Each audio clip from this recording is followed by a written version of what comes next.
On July 23, 1980, 31-year-old Helen Hagness stood with her husband Giannis outside their apartment building on New York's Upper West Side. Helen kissed Giannis and told him she would see him later, and then she turned and began walking to work. It was early evening, and Helen could already tell it was going to be another hot New York summer night. It was about 80 degrees Fahrenheit, and it was humid. As Helen walked, she could already feel herself starting to sweat, and she just hoped she would still look okay when she got to work. She was dressed casually in a t-shirt and jeans, but her platinum blonde hair and makeup were perfectly styled, like she was going to a formal event. And in her hand, Helen carried an oblong case that held her most prized possession in the whole world, her violin. Helen had grown up as a musical prodigy, becoming an award-winning pianist at the age of 4 and a skilled violin player at the age of 8. Now, Helen was a highly accomplished violinist, and she had performed with symphonies and opera and ballet companies all over Europe and North America. Helen made her way through the city and eventually turned onto a street about 10 blocks from her house. Up ahead, she saw the Metropolitan Opera House, or the Met as it's known, and her face lit up. Helen had dreamed about playing violin at the Met ever since she was a little girl, and she still couldn't believe that she was getting paid to come to this beautiful opera house to work alongside some of the most talented artists in the world. She turned onto a side street that led around the Met, and she entered through the backstage door. She smiled at a few Met employees and stagehands who were rushing back and forth getting ready for the night's ballet performance. Then Helen walked down a long, brightly lit hallway and went into the dressing room that was reserved for the women in the orchestra.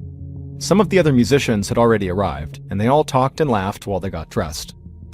Helen opened her locker and changed out of her street clothes into a black shirt, black pants, and black shoes. She took a blue flower from her locker and fastened it to her hair with a bobby pin. Then, a little before 8 p.m., about an hour after she had arrived, Helen took her place in the orchestra pit with the rest of the musicians. The roar of the applause flooded the theater, the house lights dimmed, the curtain rose, and the orchestra conductor turned to the musicians and waved his hand.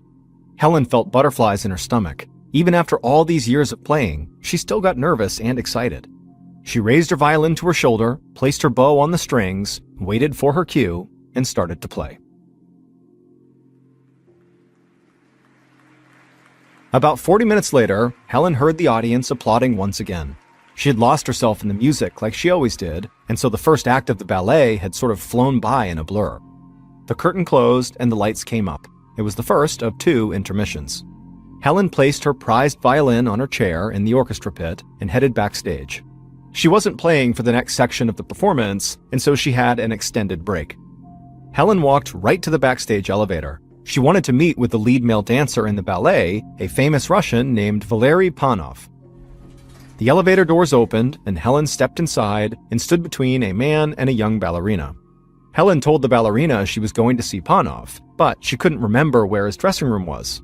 The ballerina said she didn't know either. Panov was a huge star, and he had his own dressing room that was separate from the rest of the dancers. Then the man chimed in and said Panov was on the 3rd floor.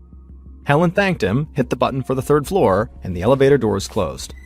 The young ballerina stepped off the elevator at her dressing room floor. Then Helen rode up another floor, got off the elevator, and walked down a long hallway in search of Panov's dressing room. At 11:30 p.m., almost 3 hours after Helen got off that elevator, her husband Giannis sat outside the Met in his van.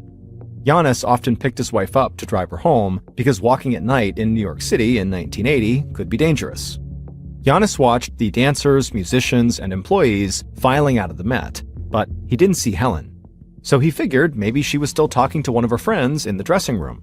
But when it got to be midnight and Helen still had not come outside, Giannis thought maybe she was getting a ride home with someone else and she had just forgotten to let him know. So he hopped out of his van, went to the nearest payphone, and called home. But there was no answer. So Giannis figured there just must have been some miscommunication between him and his wife, and he headed home. A few minutes later, Giannis walked into his and Helen's apartment, and it was empty. Giannis thought it was a bit strange Helen wasn't home yet, even if she did get a ride home with someone else. But he figured maybe they had grabbed a drink before heading this way. Then he heard a knock at the door. This had to be Helen, and she must have forgotten her key or something. Giannis went to the front door and opened it up, and suddenly he started to get worried. Because a nervous-looking man stood at the door with Helen's violin case in his hands. He said that he and some of the other musicians who played with Helen were really freaked out because Helen had left the orchestra pit during the first intermission and she never came back. He said a group of people had called the apartment and searched for Helen after the show, but they couldn't find her anywhere.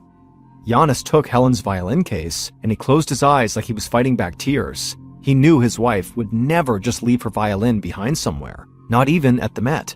In a flat, quiet voice, Giannis thanked the man for coming by. Then he closed the door, put down Helen's violin case, and went to the phone and called the police.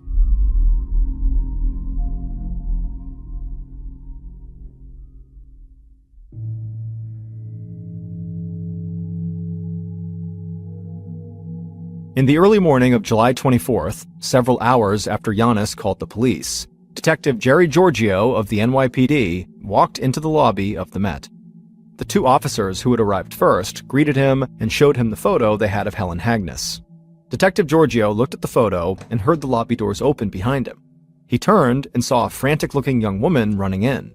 Giorgio held up his hand to try to get her to slow down and asked if she was okay. She introduced herself and said she was a ballerina in the performance. She had heard about Helen going missing from one of her friends, and she thought she might be able to help, because she was pretty sure she was one of the last people who had seen Helen. The ballerina said that she and Helen happened to be on the backstage elevator together during the first intermission, and Helen had mentioned she was on her way to visit with Panov. Detective Giorgio asked who Panov was. The ballerina smiled and said Valery Panov was one of the most famous male ballet dancers in the whole world. Giorgio thanked her and said her information was a huge help. He got the ballerina's information and told her he would contact her if he needed anything else. As the ballerina walked away, Giorgio handed the photo of Helen back to the two officers and told them to wait there in case anyone else showed up. Then he walked further into the grand lobby of the Met, and the design of the place was like nothing he had ever seen. The huge staircases leading to the higher floors almost looked like they led to nowhere and just disappeared into the darkness.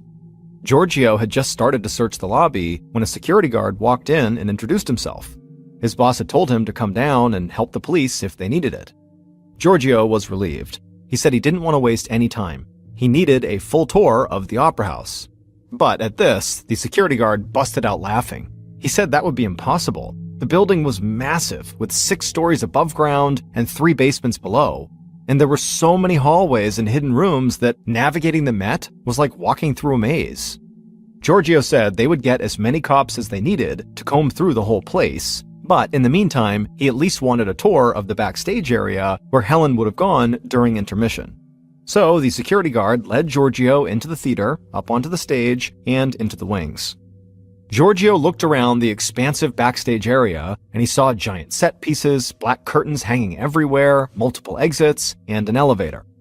Then he walked down a stairwell and found himself in a vast, dimly lit basement that made him feel like he was in a horror movie. Giorgio saw cases for double bass instruments that were bigger than him leaned up against the wall. And scattered throughout the basement, he saw old set pieces from past performances and large wooden crates filled with costumes and props. Giorgio started to feel overwhelmed. He thought if the worst had happened, if Helen was dead, her body could be in a crate or an instrument case or in one of the countless dark corners, hiding just out of view. At around 8 a.m., after hours of exploring the depths of the Met, Detective Giorgio went back to the lobby and checked in with the other 2 officers who were still there.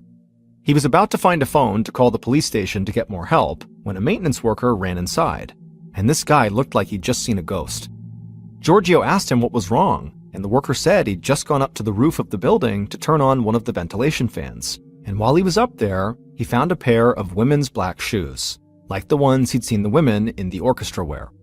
Detective Giorgio's heart sank. Helen had disappeared in the middle of a performance, and now her shoes might have been found on the roof. And Giorgio's first thought was that Helen went up there, jumped off the building, taking her own life. Giorgio and the other officers followed the maintenance worker to a service elevator, and they traveled up to the roof in complete silence. The elevator stopped, the doors opened, and Giorgio had to squint as the daylight hit his eyes. The maintenance worker stepped out of the elevator and showed the police the pair of black shoes. Then Giorgio walked to the edge of the building and looked down, but there was nothing on the ground that looked out of the ordinary.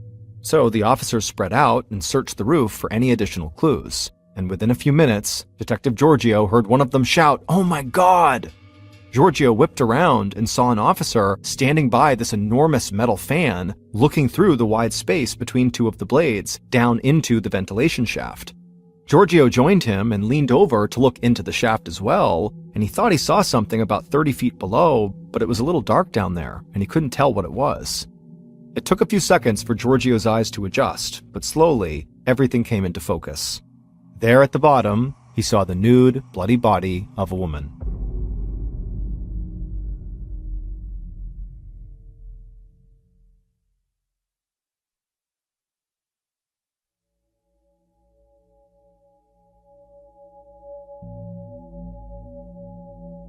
Shortly after, Detective Giorgio looked down the ventilation shaft and saw the woman's body. An NYPD homicide detective named Mike Struck finished his morning run in Central Park and called into the station to check in for the day.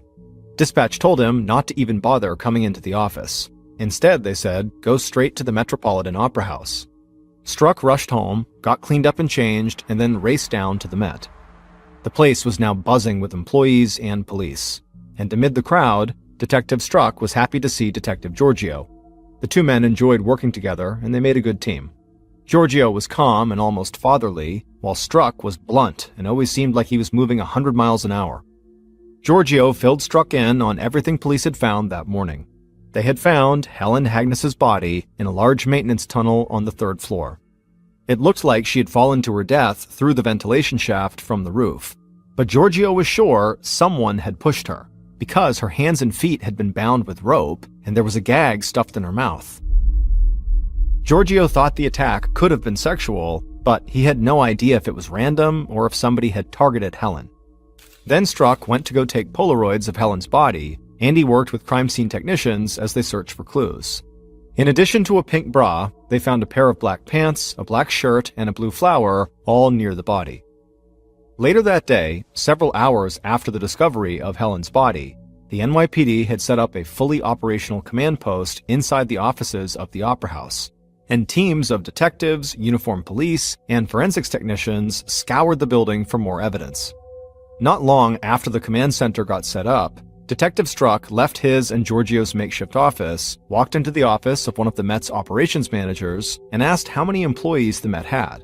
But when the manager answered more than 800, all Struck could do was laugh. That was an impossible number of people to interview. Still, he asked the manager for a list of all of those employees, as well as a separate list of the people who were actually working or performing at the Opera House when Helen had disappeared from the orchestra pit. When Struck returned to his office, he found a crime scene technician waiting for him. The tech told Struck they were able to lift a pristine palm print off the outside of that ventilation shaft on the roof. In fact, the print was so good, the tech worried that some careless police officer or other investigator had touched the ventilation shaft that morning and made the print. Struck thanked the tech for the update and asked him to report back as soon as he knew anything, even if it was just to say that a cop had messed up and left that print. Then Struck sat down at what was now his desk, he grabbed his phone, and called Helen's husband, Giannis, and told him he needed to come in to the Met. Detectives Struck and Giorgio sat in their office, reviewing their notes, while they waited for their first suspect. Forensics officers and the medical examiner had not found any indication of sexual assault, which made them think it was possible that Helen's murder was actually just staged to look like a sexual assault. And they thought maybe Giannis had met with Helen at some point during the intermission. Then they fought, and he took her up to the roof of the building, where he tied her up and killed her. As the two detectives theorized and talked through the case, the door opened and an officer led Giannis in. Giannis actually stumbled into the room and then collapsed into a chair across from the two detectives. Struck and Giorgio could tell Giannis was drunk just from the smell. And even if they couldn't tell from the smell, the open bottle of Jack Daniels in his hand made it pretty clear. This was a new one for both detectives. They had never seen someone show up to a police interview with a bottle of whiskey. But regardless, the detectives jumped right into the questions. They asked Giannis about his and his wife's relationship. Giannis was slurring his words, but he did manage to tell them that he loved his wife, and he had gone to the Met to pick her up and drive her home, but she had never showed up. Struck and Giorgio listened, but they knew that almost nothing Giannis said in his current state would ever hold up in court. I mean, the guy was drunk. So they told him they would have an officer drive him home, and after he'd gotten some rest, they would follow up with him if they needed to. Later that afternoon, Struck and Giorgio were sitting in the theater when the famous Russian dancer Panov and his interpreter walked in. Panov, according to that ballerina that Giorgio had met that morning, may have been the last person who'd seen Helen alive. Panov took a seat near the detectives and asked how he could help. Then, through his interpreter, he said he did know a musician had gone missing at the Met, but he didn't know anything more than that. Giorgio handed Panov a picture of Helen and said she was the missing musician, and the last time anyone had seen her, she was on her way to meet Panov. Panov looked down at the picture and then said something in Russian. The interpreter then told the detectives that Panov did not know this woman, and she never came to visit him that night, and he had no idea she was even planning to. Then Panov spoke for himself. He explained in broken English that at least 50 people came to visit him every night. It was nothing unusual for audience members or other artists to flood his dressing room, and he tried to meet as many people as he could and be as gracious as he could because he knew that a lot of people had helped him become a ballet star. Struck asked him where he was at the time Helen disappeared during the first intermission. Panov said he had rushed to his dressing room to get changed and then went into the audience. He wasn't in the second part of the ballet, but his wife was, and he loved watching her dance. The detectives knew it would be easy to confirm this if it was true. Audience members and the crew would definitely have noticed one of the most famous dancers in the world walking amongst the crowd. So the detectives told both men they could go. Panov said he was sorry about what had happened to the musician, and then he and his interpreter headed backstage. It was late in the day at this point, and everyone working at the Met was getting ready for that evening's performance. So Giorgio and Struck decided to head home and regroup in the morning. The next day, the detectives walked into the Met lobby and greeted the young ballerina who had flagged down Giorgio the day before to say she had ridden on the backstage elevator with Helen. As far as the detectives knew, she may have been the last person to see Helen alive, other than the killer.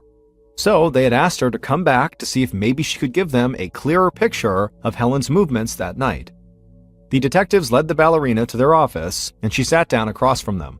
She said she was glad they called her because she had remembered something. When she was in the elevator with Helen, there was a man that was there with them.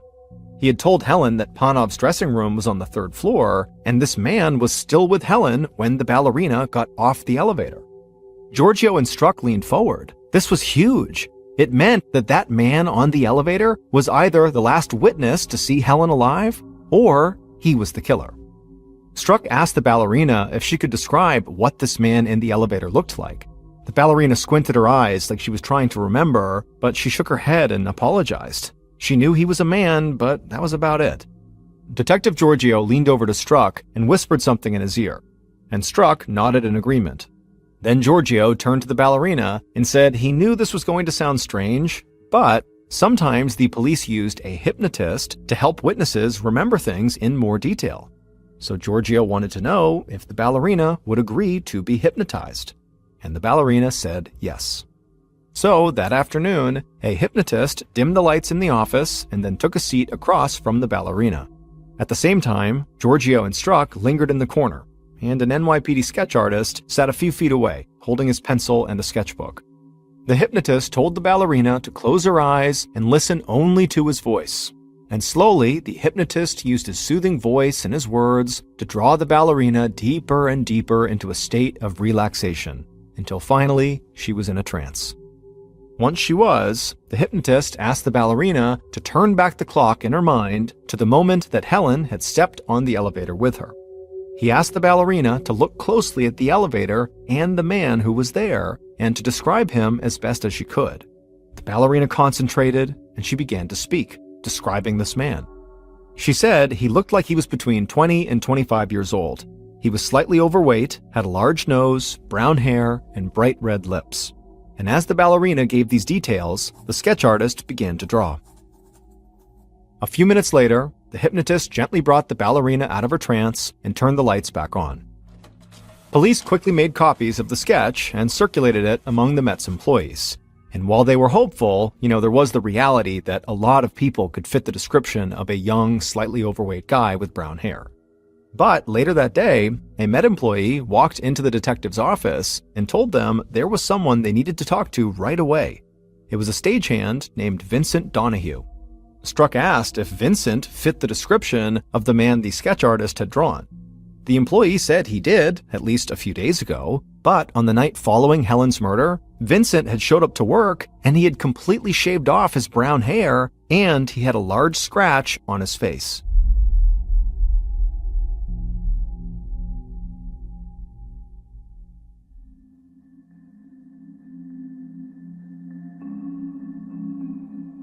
That afternoon, Vincent Donahue took a seat inside the detective's office and he looked annoyed. He said he needed this to be fast because he had a lot of work to do before the performance that night. Giorgio smiled and said he understood, but first he said he had to ask where did that nasty scratch on his face come from. Vincent said he and his girlfriend had gotten into a pretty bad fight a couple of nights ago and his girlfriend used her fingernails when she got angry. Detective Struck quickly jumped in and asked why Vincent had shaved his head. Vincent laughed and said during the argument with his girlfriend where she scratched him, she had said the only good thing about him was his hair. So after she had stormed out of the room, he had shaved his hair off just out of spite. Struck had a look on his face like this seemed totally ridiculous, and Vincent could tell. So Vincent quickly said, "Really, this is the truth." Then he told the detectives he didn't have anything to do with that musician getting killed. And he said instead of wasting time talking to him, they needed to talk to a guy named Craig Crimmins.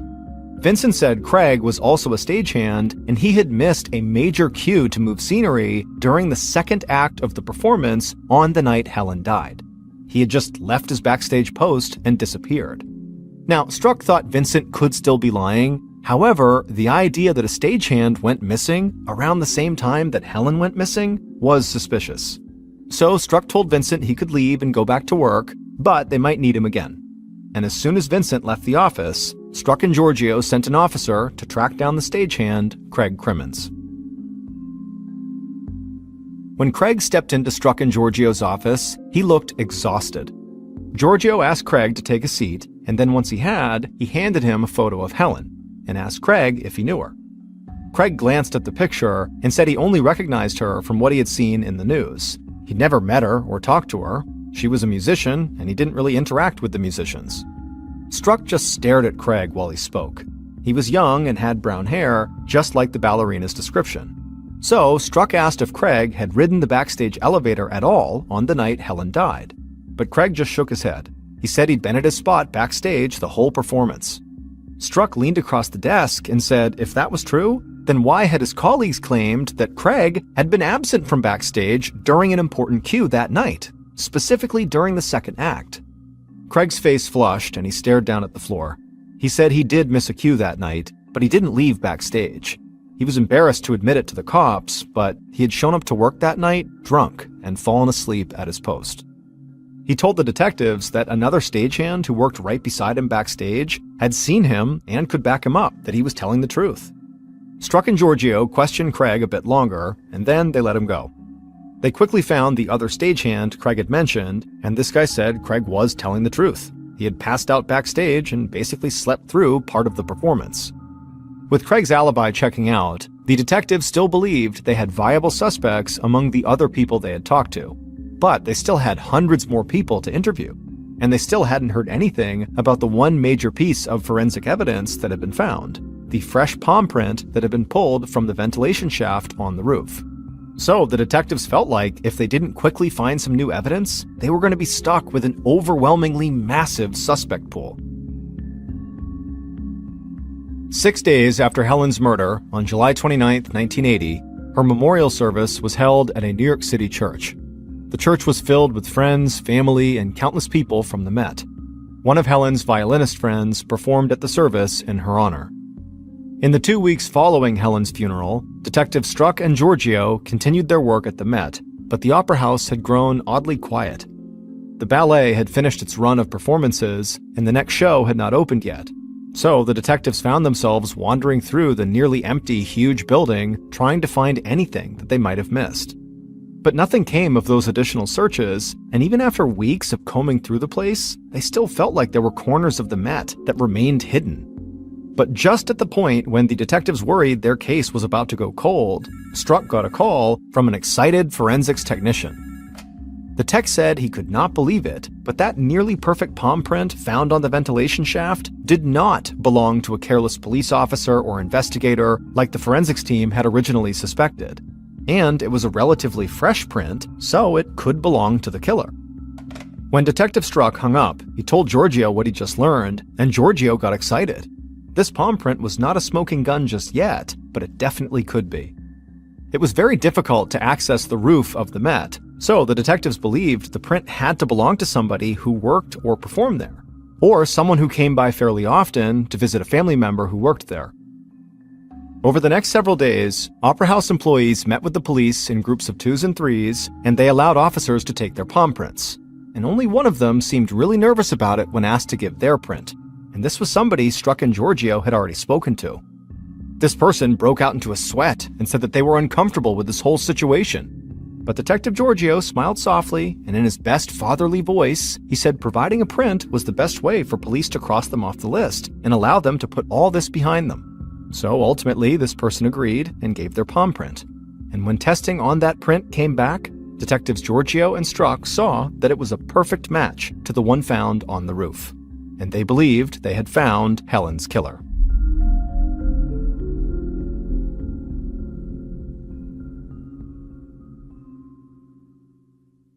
Based on the palm print, evidence from the scene, and interviews conducted during the investigation, the following is a reconstruction of what police believe happened to Helen Hagnes on the night of July 23, 1980.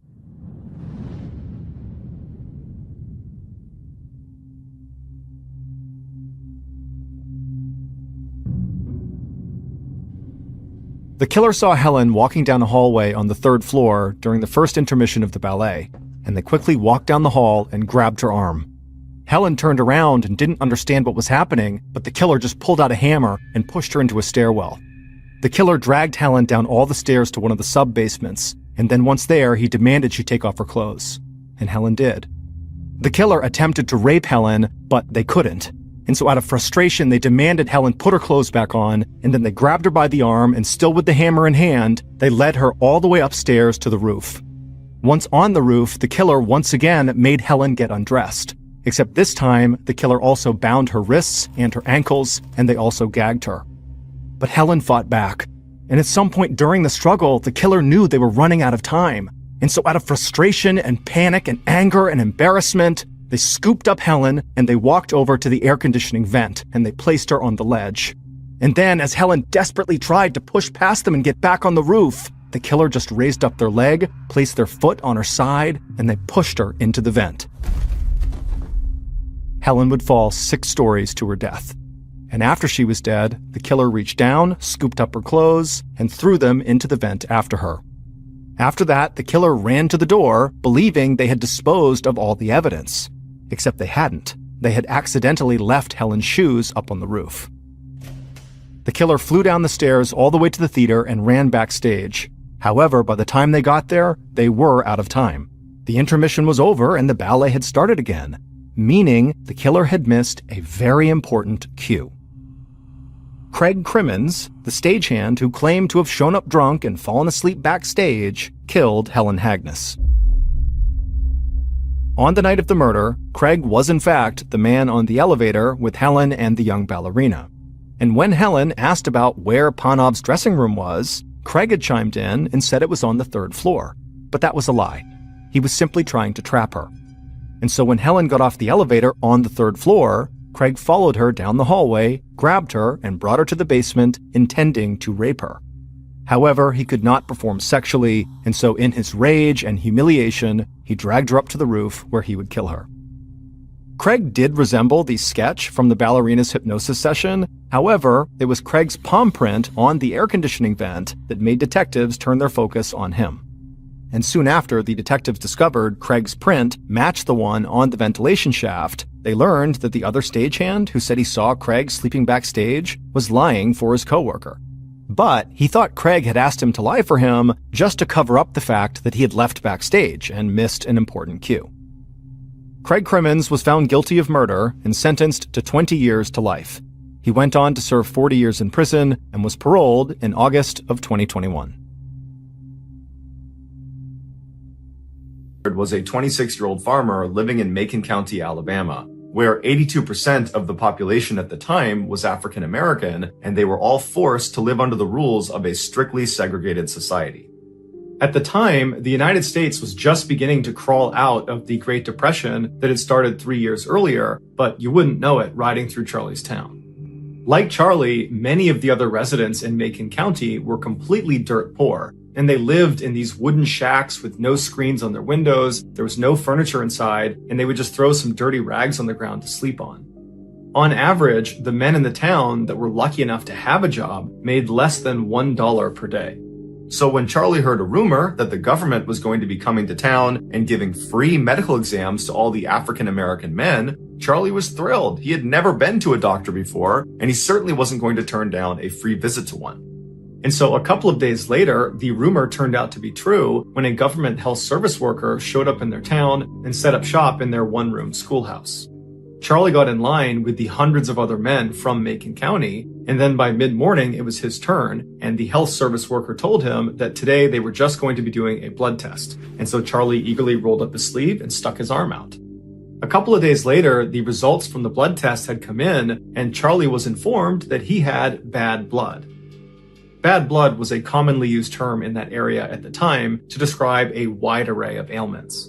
The worker didn't get into specifics about what Charlie's diagnosis meant. They just told him that in virtue of his diagnosis of bad blood, he was now eligible to join a government-sponsored medical treatment program.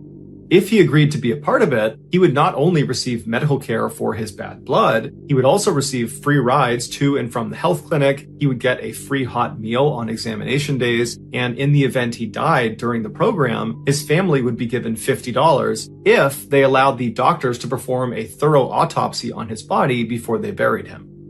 Despite not really understanding what it meant to have bad blood, Charlie decided to join the program, mostly because of those free meals and because he had a deep trust and respect of the government. And Charlie wasn't alone. About 400 other African American men from Macon County agreed to be a part of the program as well. At first, the program was everything they promised it would be. It was just a couple of low-key medical examinations with a nice hot meal, and then occasionally they would take some pills and have another blood draw. But eventually they started being given regular, excruciatingly painful spinal taps that would leave them bedridden for weeks afterwards. But despite this painful and surprising turn of events that none of the men saw coming, they were not aware they would be getting spinal taps as part of this program. Charlie and the other men were convinced this program was still in their best interest and that they could trust the government to eventually cure them of their bad blood. And so Charlie and the other men didn't resist the spinal taps or other follow-on painful and bizarre medical procedures that they were being told was good for them and would help them get rid of this bad blood. Less than a year later, men in this program began getting sick. They started developing rashes and sores all over their body. Their bones and joints would ache. They began losing hair. They had indigestion. They had headaches. They had constant fevers. And for some of the men, these symptoms would eventually subside. But for others, they got dramatically worse. For those men, they would develop tumors and their bones would start to disintegrate. They would go blind or deaf or become paralyzed, or they would simply die. But despite the obvious ineffectiveness of this treatment program, it persisted. When America entered World War II in 1941, Charlie and many of the other men in this program wanted to enlist in the military and go join the fight.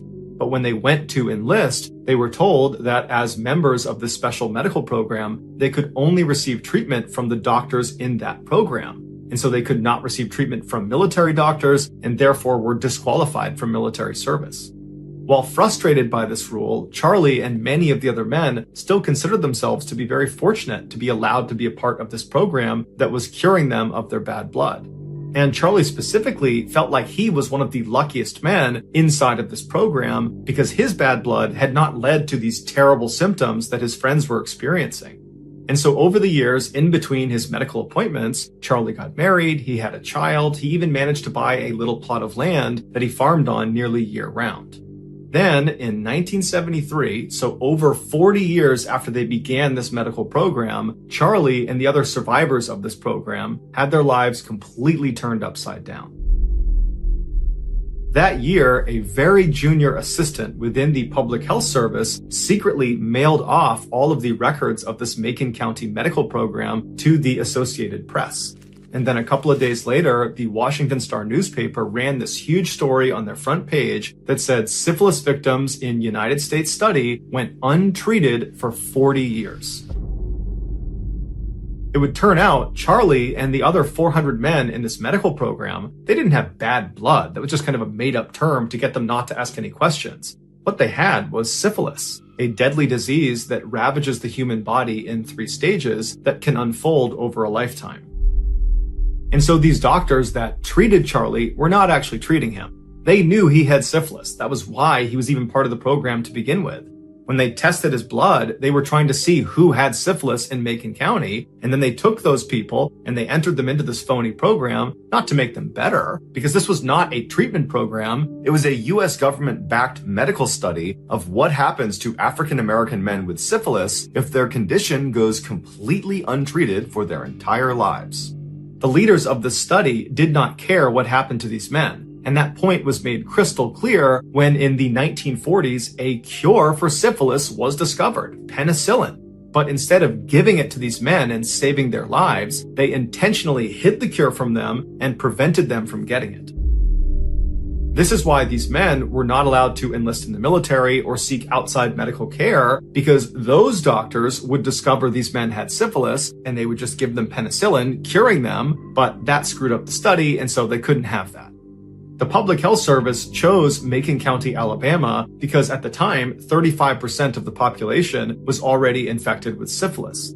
And because they knew the men in this town would be largely uneducated and poor and desperate, and therefore easy to trick into joining this highly unethical study. At least 28 men in the study died as a result of their syphilis infections, and countless others suffered from long-term side effects. Charlie was 66 years old when he heard the news. Finally, he had an answer. Bad blood meant he had syphilis, but fortunately his syphilis had either burned out or gone dormant. But he thought about all the other men in the study that had not been as lucky, and Charlie felt so betrayed by the government. He and the rest of the men had no idea they were getting taken advantage of. Charlie got in touch with a lawyer who eventually sued the federal government, and in an out-of-court settlement, Charlie and the other 73 survivors of the so-called Tuskegee experiment were given $38,000 each as compensation. After the settlement, Charlie just went back to his simple life in Macon County, and then 27 years later, on April 29, 2000, Charlie passed away at the age of 94.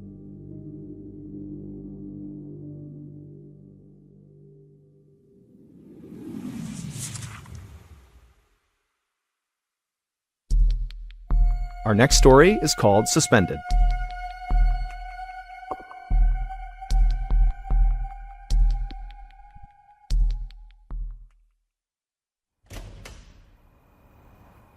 On the evening of March 15th, 2018, a 55-year-old man named Jian stumbled out of this fine dining restaurant in downtown Singapore and promptly threw up on the sidewalk. Pedestrians jumped back to get out of the way, and a woman in high heels and a beautiful fancy dress mumbled something insulting about how drunk Jian must be. But Jian was not drunk. He was totally sober, and now he was absolutely mortified. Jian was actually a businessman who was attempting to impress his clients at dinner, but as he had been sitting at the table with his clients, he had started to feel this pressure in his chest that became so intense that at some point he just had to get up and run outside and vomit.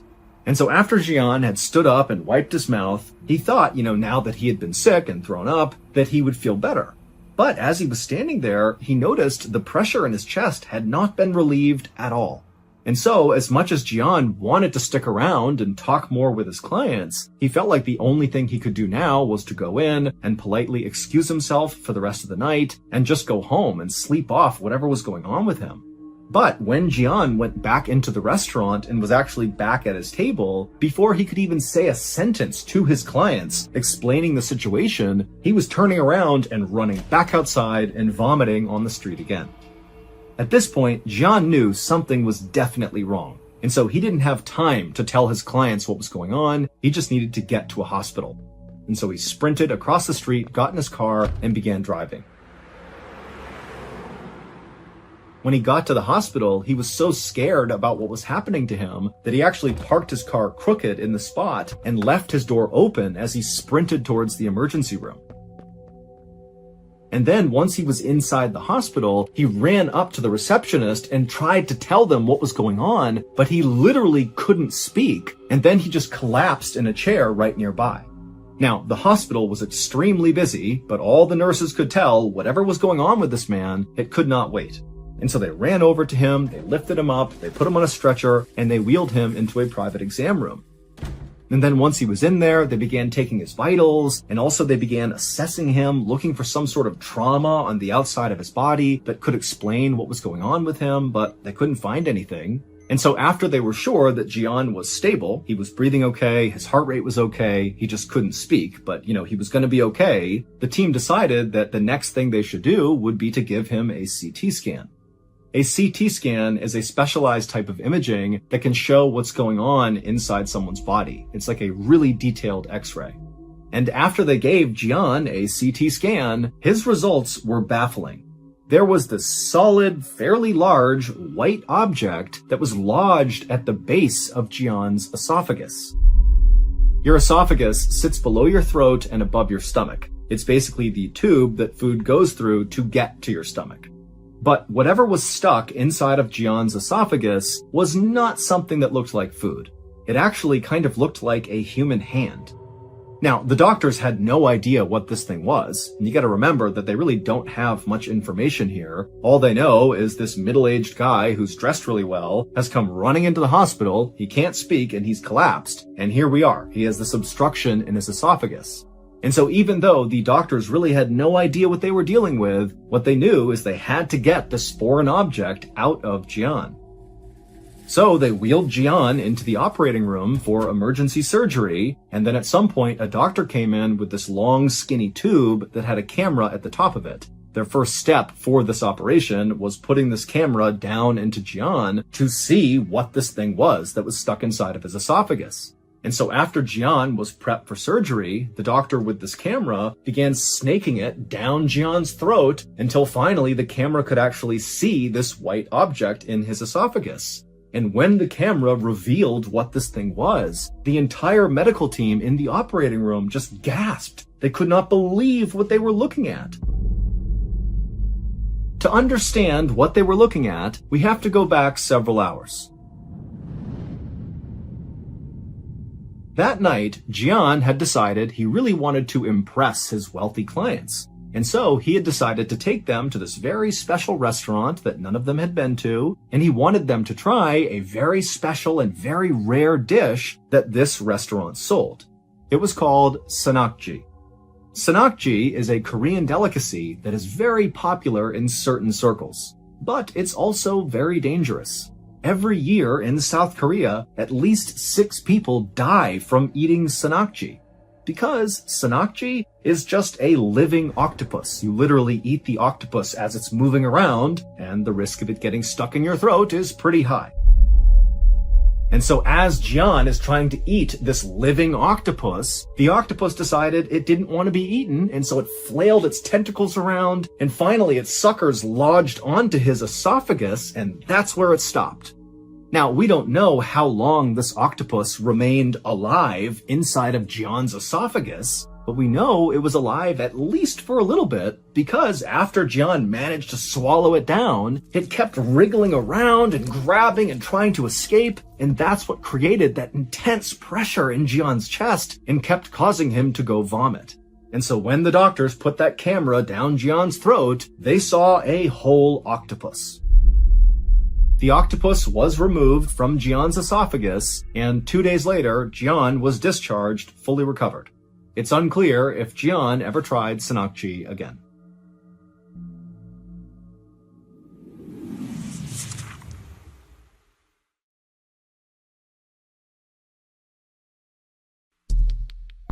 The next and final story of today's episode is called Earworm.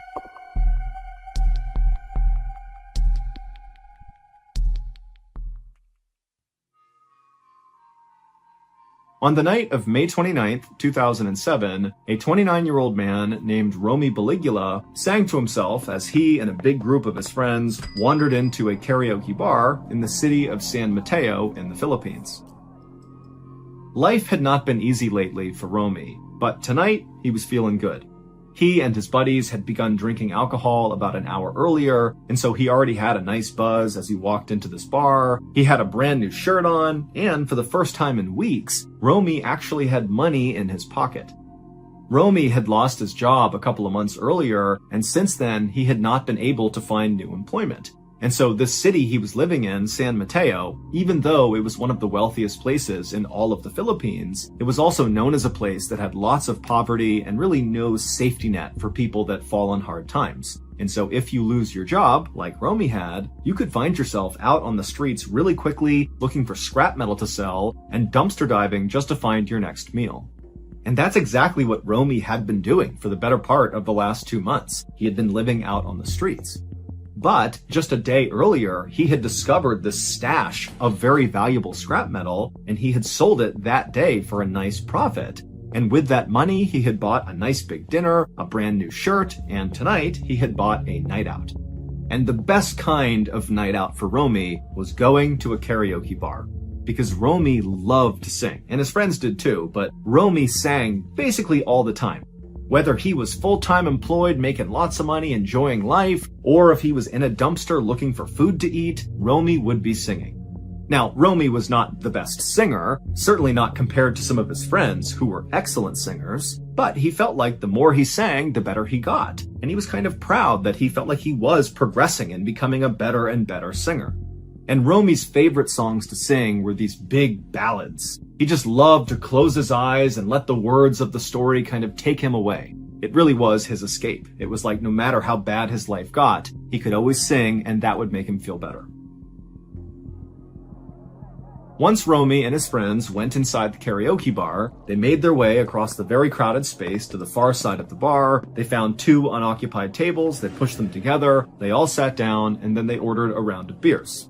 And then after the beers came, the friends all did a toast to their wonderful night out they were having, and then one by one, each of Romy's friends began getting up and making their way over to the karaoke machine and began going through all the music and deciding which songs they were going to sing that night. One of Romy's friends chose an American country song, another one of his friends chose a pop song from the 1980s about unrequited love. But regardless of the songs that any of Romy's friends chose, when they began getting up there and singing their song, it was like the karaoke bar came alive. People in the Philippines love karaoke. It's really a part of the culture. In fact, many people in the Philippines have a karaoke machine of their own in their house. And so what that means is in karaoke bars like the one Romy was at, the crowd is both really appreciative of good singers who go up there and do karaoke really well, and everyone will get up and cheer and dance along. And then also, if there are bad karaoke singers, the crowd is just as quick to begin jeering and booing at them and getting them to stop. And Romy knew that when he went up on stage that night, he was taking a bit of a risk, because when he went up and identified the song that he was going to sing, he knew it was a questionable choice. But he was confident in his abilities. He had been singing and practicing. He really felt like he was ready to nail this really challenging song, and the crowd was going to love him for it. As Romy sat at the table watching one of his friends perform a fast-paced song about a race car, the bar's bouncer, a 43-year-old man named Robalito Ortega, came over to Romy's table with a big grin on his face. Robalito didn't recognize Romy or his friends. They were new at this bar, and so Robalito wanted to introduce himself and get to know these people. One, because Robalito was a big karaoke enthusiast, just like everybody else was. And two, Robalito felt like it was easier to keep the peace in this bar when everybody knew him and he knew everybody. And so Romy and his friends, they chatted happily with Robalito, and then after Romy's friend, who was singing the song about the race car, wrapped up and came down off the stage, Robalito gave him a nice congratulatory pat on the back and told the friend he did a great job up there. And the friend, in turn, turned around and flagged down the bartender at the other side of the bar and kind of gestured, "Hey, we want another round of drinks." And the friend also made it clear that he wanted to give a drink to the bouncer as well, as like a thank you to the bouncer for giving him the compliment. And the bouncer said, "Thank you very much." And then before long, the beers arrived, and Romy and his friends and the bouncer, they all cheersed and toasted the night and enjoyed their drinks together. And then just a couple of minutes later, it was Romy's turn to take the stage. And so he got up and, as confidently as he could, kind of jogged up onto the stage, and he took the microphone and he looked out at the crowd. And everybody's having a great time. It seemed like the mood was really positive, and Romy really felt like, again, even though this song was a questionable song choice, that this crowd was going to love it and that he was going to do a wonderful job. But when the song began to play in the background, Romy noticed that right away, the mood in the bar completely shifted. It went from loud, happy, and talkative to almost silent as everybody in the bar turned and looked up at the person who had chosen this song. But Romy had anticipated this, and he knew as soon as he actually began singing this song that he could win them over. He was going to nail this song.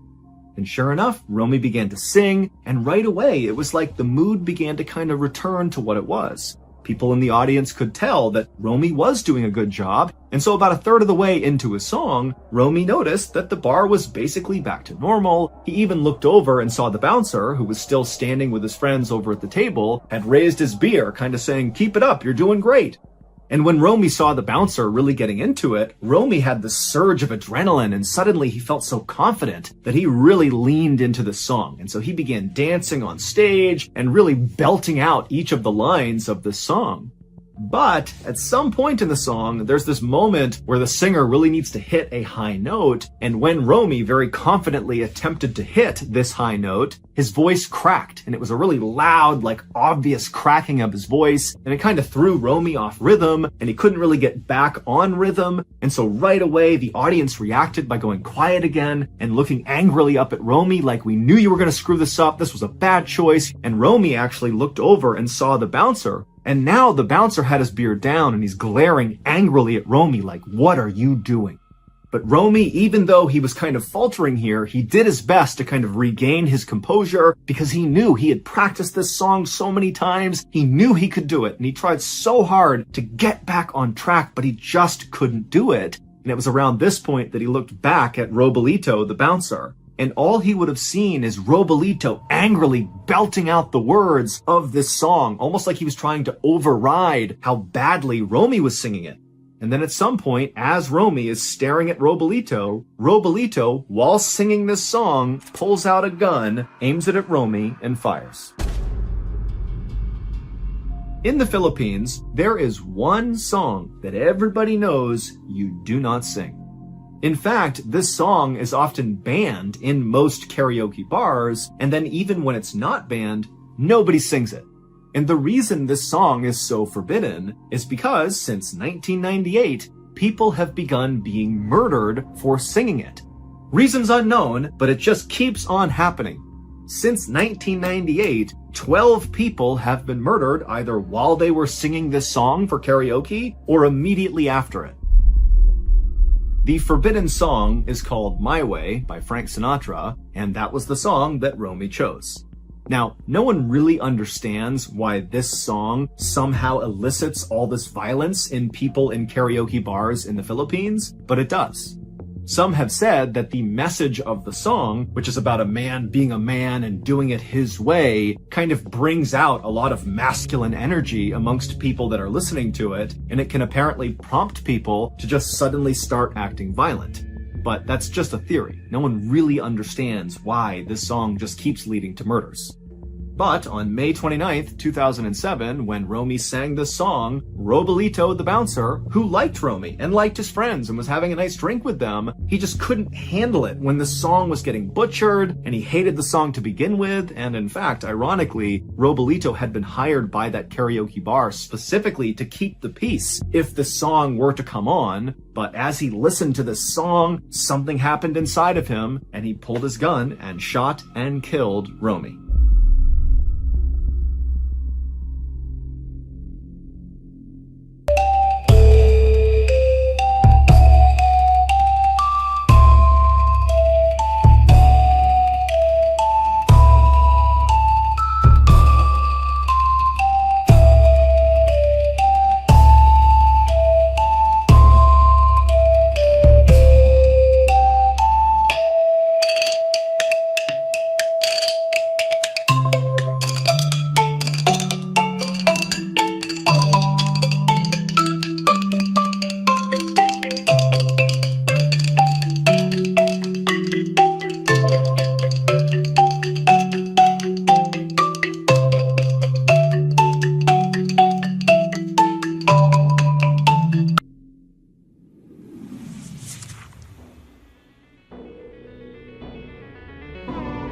Thank you for listening to the Mrballen podcast. If you enjoyed today's stories and you're looking for more strange, dark, and mysterious content, be sure to check out all of our studio's podcasts. They are this one, of course, Mrballen Podcast, and we also have Mrballen's Medical Mysteries, we have Bedtime Stories, and also Run Fool.